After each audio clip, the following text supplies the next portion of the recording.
I had a lot of people reaching out to me asking to show my form for my RDLs, so thank you, I'm flattered. When it comes to a new exercise, any new exercise, you need to prioritize your form over the weight. I suggest starting any new exercise that you're going to try with little to no weight, just so that you can avoid any type of injury, because if you get injured, then you can't even do it. Always make sure that you stretch the dynamic stretching before and static stretching after your workouts. That saves me a tremendous amount of pain, even though a little bit of pain is good, but the good kind of pain. I use lift grips. These are just Cobra lift grips that I got off Amazon. You can get straps, whatever you want. Please do not try to copy your favorite influencer on their form, because they are doing what feels best for their body, and odds are you don't have the same body structure as them. Depending on how your hips are structured, you might need your feet turned out, you might want them parallel.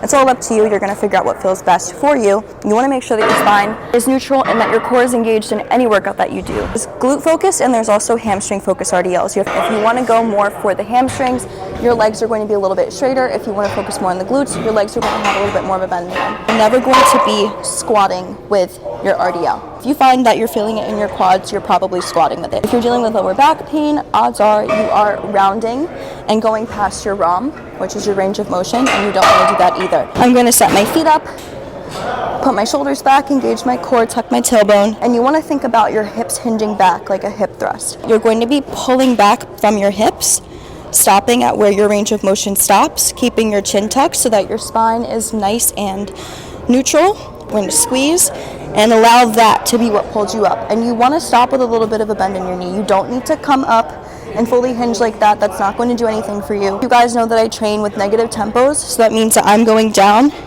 in a 3 count, and then I'm having a burst to come up. So it's kind of like a seesaw. The weight's going to be pulling you down, and your hips are pulling you back. And then when your hips pull you up, the weights are going to come up with you. You're not using your arms to pull the weight. It's all in the hips.